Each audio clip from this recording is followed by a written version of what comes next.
So I've got a question here. If we can get straight into it, Judy, Sure, that's sure. okay. I'll read the whole thing out if I can.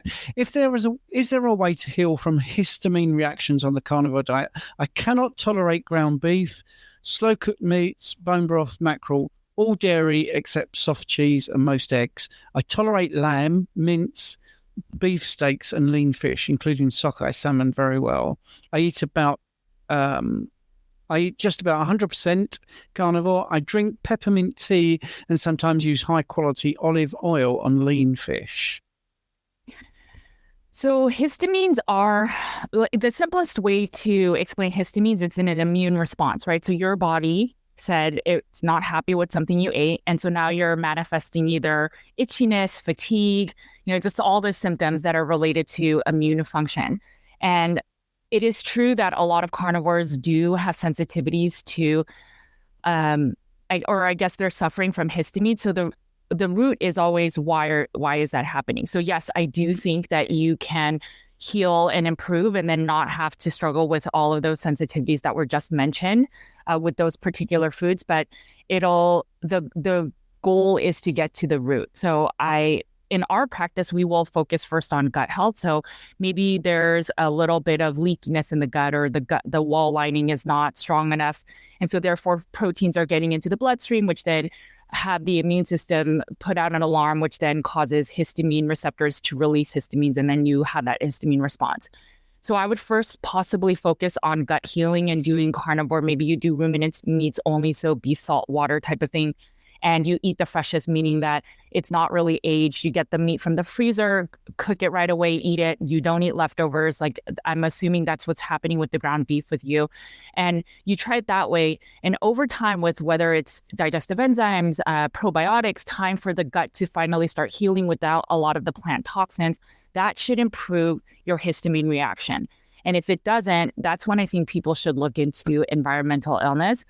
A lot of people think that histamines are just released from mast cells. So it's like a mast cell issue, but it's not just mast cells. Histamines are on different receptors. So there is one with environmental illness. Like if you're suffering from mold illness, for example, your brain is releasing histamines every time there's just any type of immune flare. And so even when it comes to foods, you'll have a reaction because maybe there's more histidine, which histidine then converts to histamines in the body. But there's always a root cause why you're so sensitive. That's why on carnivore, as people heal, as an example, there's a lot of people that have seasonal allergies, but then as they eat a carnivore diet, they eat less plant toxins, they're eating less processed foods, their gut heals, and over time they can go outside and they notice, oh, I don't need the Claritin anymore. I don't need these allergy or histamine receptor block receptors, and they can tolerate being outside because the bucket is less full. So I always give this example, but I really want to end this conversation with this. Think of your toxin bucket of everything that's going on in your body. So every time this overflows, you feel unwell. So on carnivore, it reduces a lot of this. And so you may feel less histamine reactions to some things, but maybe some things are still causing the bucket to overflow. So the goal is figure out what is causing this bucket. And there's so many things. Like, I wish I could say it's one thing, but it's not.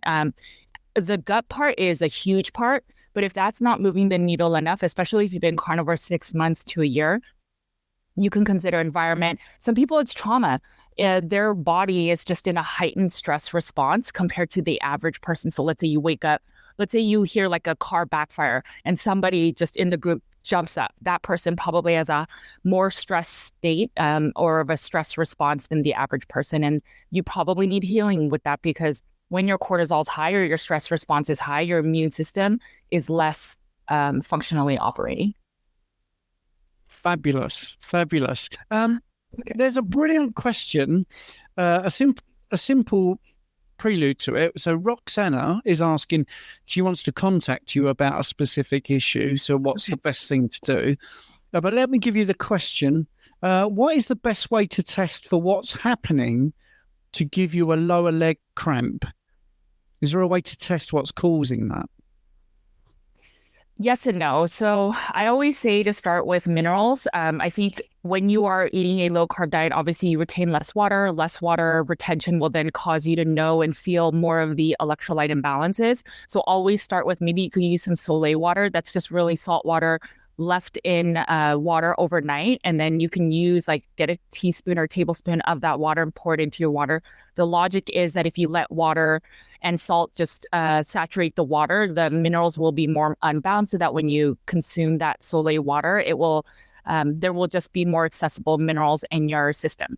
So if that doesn't work, or finagling with that, then you can try the other electrolytes that are on the market. And if that still doesn't work, I always recommend a little bit of magnesium spray. So topically, when your body has magnesium through the skin, and it gets absorbed way quicker through the bloodstream versus going through your gut. And there's studies that show that people can supplement magnesium. It doesn't absorb as well compared to if you do it topically. So I would try some magnesium spray. Perfect. Magnesium oil, magnesium spray. Make sure there's not a lot of additional additives, but you could spray that on your leg, let the it support your muscles, and then see how that works. Sometimes we ask our clientele to use a little bit of Soleil water right before bed. For some people that helps, some people that gives them too much energy. So you can try those things. And then if that all doesn't work, you can always do a hair mineral test.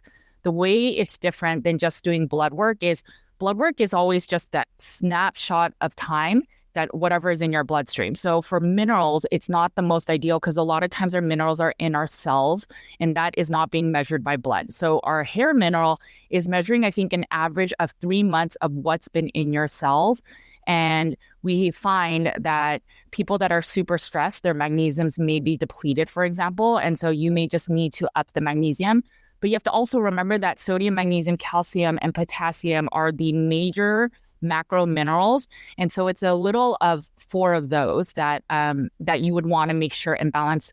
It is across the map. I know a lot of people focus on magnesium, but there's a very small subset that actually need a little bit of calcium. And then there's a little bit larger of a subset that actually needs potassium. So you can always try a little bit, maybe 100 milligrams of potassium in the morning, see if that helps. Do the magnesium at night because it's more calming. And then if all of that does not work, including the hair mineral, you can check your ADH, it's antidiuretic hormone, or vasopressin. All of these are blood works. And if that marker is low, that means it's a hormonal imbalance. That is, the kidneys are not being told to retain water, which will then help you to reduce your leg cramps. And so we are seeing that in our practice. So all the people that have just gone through everything I just talked about, we test their ADH marker through. You can go to like a LabCorp or Quest, and they will do the blood work, and we're seeing that their hormone is so low. So what's happening is they're constantly thirsty, they're constantly drinking water, but their body's just peeing it out. And so they're not retaining, then including the minerals that will then help you to have less leg cramps. Tanya, just to give you some context, she's still having coffee, a monk fruit sweetener, but her problem is pre-carnivore, she had chronic diarrhea. And now on carnivore for the past 3 months, she's still having diarrhea once a day. Suggestions, question mark, all other symptoms of SIBO gone, and feeling great otherwise. Okay, so if she suffer from SIBO and then loose stools, the 2 big levers I first start with is manage the minerals. So you might be consuming too much salt, too much magnesium, and that can always cause the peristalsis to occur too quickly. It could also be that you're not able to tolerate as much fat as you are, so your bile's just stimulating, and then it's causing you to have another quick bowel movement. I would use a food and mood journal here. That would be my best recommendation. And I would write down like what you're eating every day, which is then causing you to have a loose stool. So is it that you have a ribeye with some butter, and then that's causing you within 30 minutes to an hour have a loose stool or a bowel movement right then? It's probably that you're eating too much fat in that meal. And then I would see what meals are you not having loose stools or having less loose stools, and maybe you focus on those foods or those specific meats and whatever fish or eggs you may be eating, and you may want to stick to that.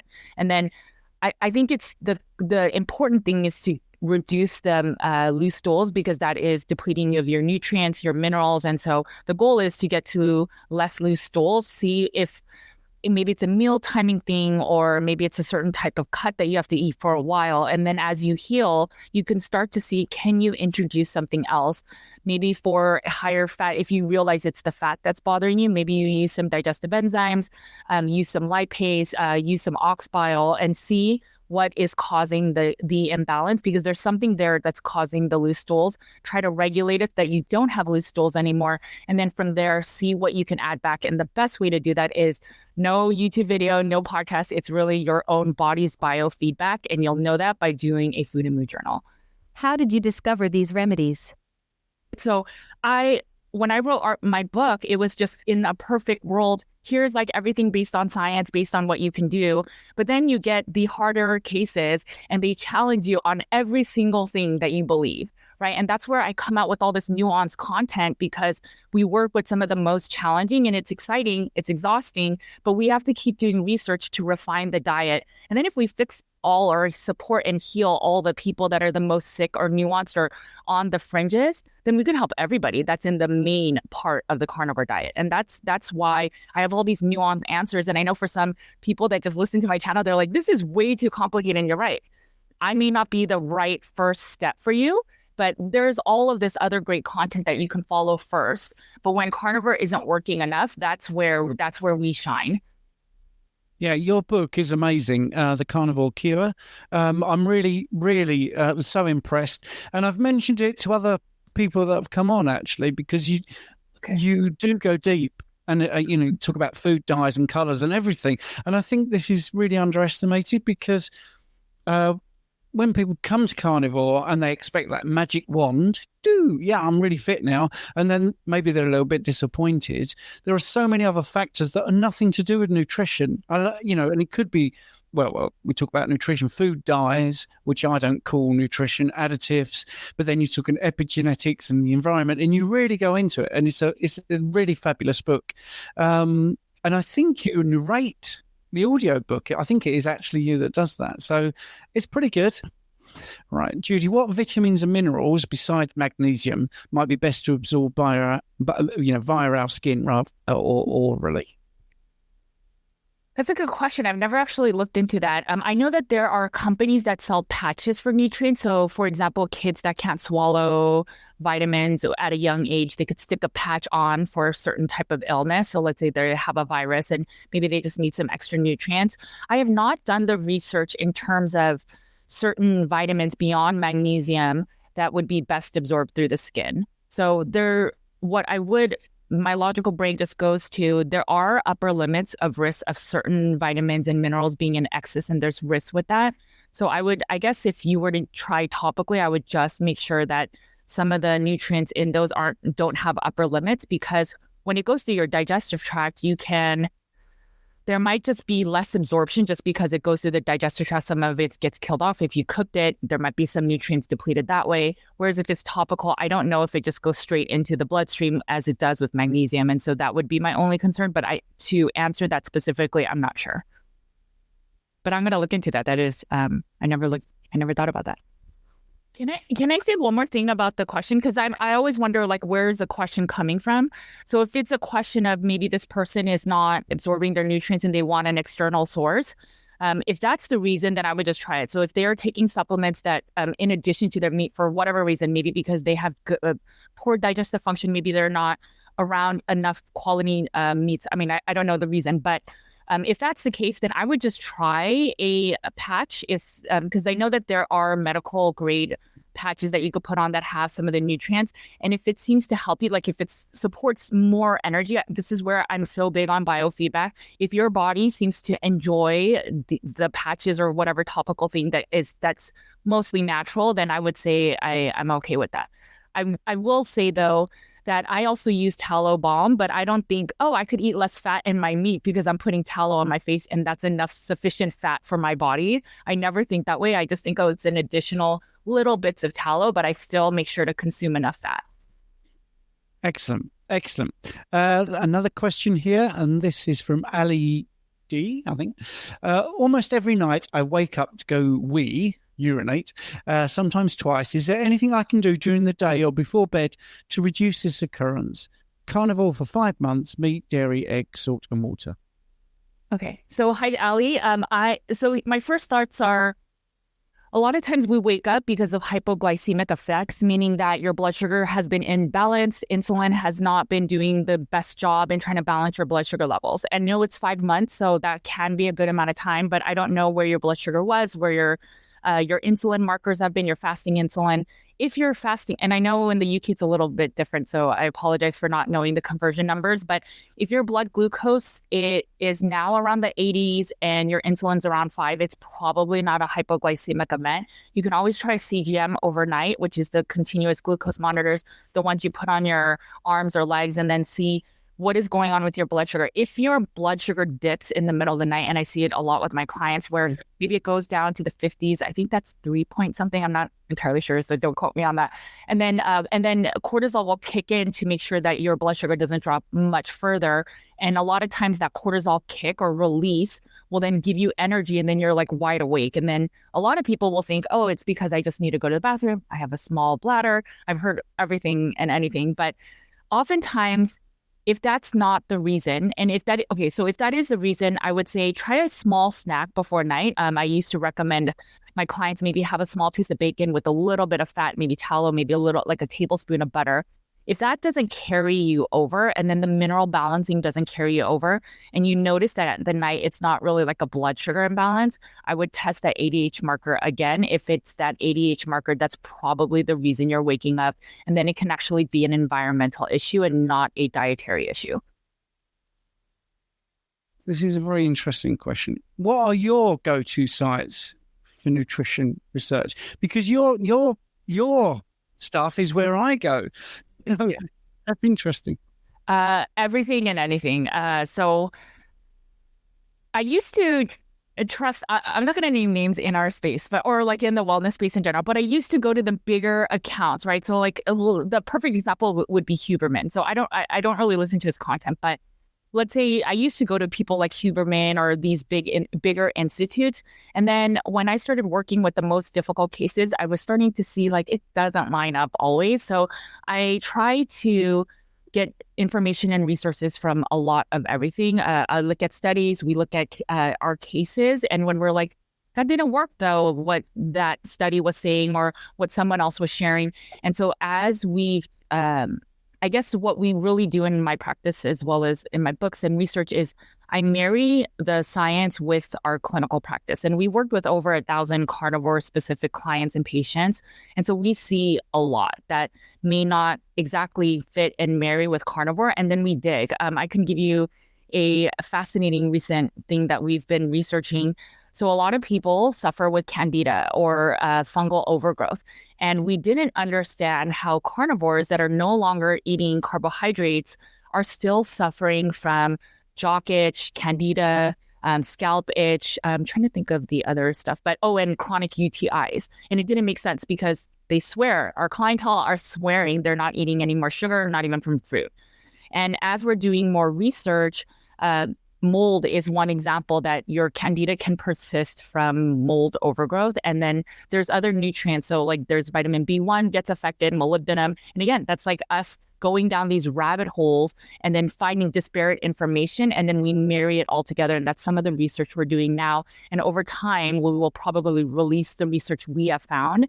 Another very fascinating, interesting thing, a tidbit with that fact is the way that candida breaks down, the breakdown molecule is very similar to alcohol. So I don't know exactly how it all works yet, but our research is showing if you suffer from candida, you probably do not want to be drinking any alcohol.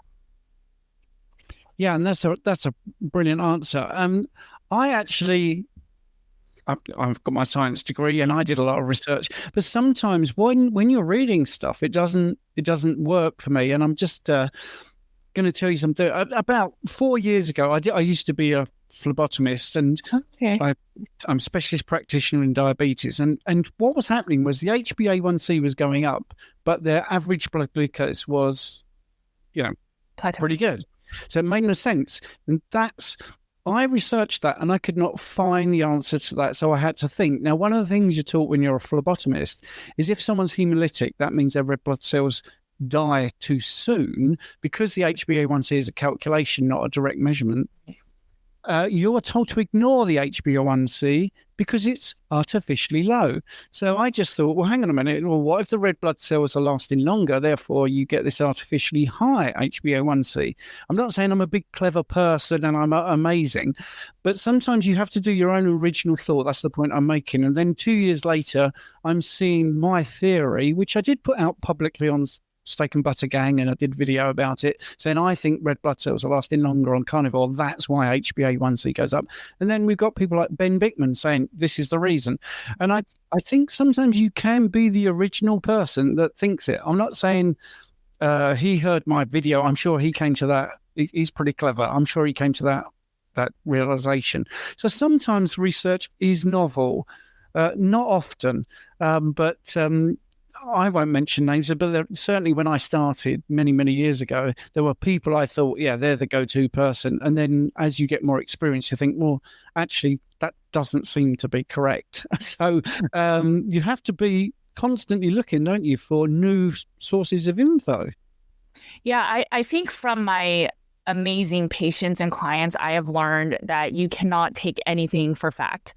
I used to think, there's so many carnivore myths. Like even when I first joined, I think it's like almost 6 years ago, you can never gain weight on carnivore. There's just so many things. You never need supplements on carnivore. There's all these little nuances that people believed that I didn't. So for me, it didn't hold true either. But I thought maybe my N=1 is broken. Maybe my eating disorder background is broken, and that's why I'm gaining weight. So I could rationalize and justify for me why if you want to call it dogmas or these rules didn't work for me. But once I have 1,000 people that we work with, and we work it's not just like we work with them for a second, it's like very deep clients where we know their full medical history. And once it doesn't work for them, or we see a lot of people that didn't have eating disorders actually gain weight or stall, I started realizing a lot of what we are hearing, it's just people are repeating the same thing over and over. And I know it's great. It helps us to be a community, but we have to challenge things that may not always be true. And that's why I always bring up stuff of, I was the first one to bring up that liver is not always good to eat all the time. And then I got so much flack for that. But then it's true. There's some people that shouldn't be eating a lot of organs, and we see it in our practice. And I only shared these nuances because I'm sure there's someone that's watching this or something else I've shared that maybe that one nuance is true for them. And maybe that is the one hindrance on carnivore that's not allowing them to heal. Maybe for somebody, they've been perfect carnivore and they're just self-sabotaging because they're like, I'm not good enough. I'm eating too many herbs or seasonings, or it's because I had that one keto treat, that one thing, or I left in one supplement, and that's why I'm not healing. And what we find is it's not that small of a thing, but it's actually maybe something more root cause, like the environment or mold or stress. Like if we don't deal with trauma, that can actually impact your ability to heal. And so I think it is so ideal to challenge whatever status quo is, because that's why we're even in a carnivore diet. We questioned what standard care recommends, and we're saying we're going to eat a meat or fat that you're saying is going to kill me of high cholesterol and heart disease. And now I'm finding that it doesn't do that. So then what else are we even in our little bubble? We need to always challenge, because what we want is for people to do carnivore, and then we have every single answer for all the nuances so that people can thrive. And that means everyone can thrive. I hate that people leave our diet and say, it didn't work for me. I would love to know what didn't work for you, because let's find that and let's resolve that so we could say this works for everyone. And I think it requires nuanced care. So when people are like, everyone just eat meat, just go stricter, it's like, no, not for everybody. For some people, it's something also. There's a chronic infection or it's trauma, or you need more faith, or it's the community that you don't have. There's so many reasons why people don't heal with just nutrition. Nutrition is absolutely the foundation. And I think we need to say, I am my own N=1. And regardless of what influencer, practitioner, doctor is saying, if it doesn't work for me, you have to trust that. And you have to be honest that you have given it a full and honest go. But if it doesn't work for you, you trust that on your body, because your body's biofeedback is the most powerful N=1 for you than it is for anybody else. Thank you so much for listening to my podcast. I hope you enjoyed it. Your support means the absolute world to me, and if you're enjoying this show, I've got a small favour to ask you. I'd be incredibly grateful if you would consider becoming a supporter and make a small monthly donation. Your contribution will really help to improve the show. I'll be able to improve the software, maybe put a few more episodes out, and do many things that I'm hoping to do in the future. Do them a lot quicker. So, it's a small monthly contribution. You can cancel at any time, and the link is in the show notes. Thanks very much for listening.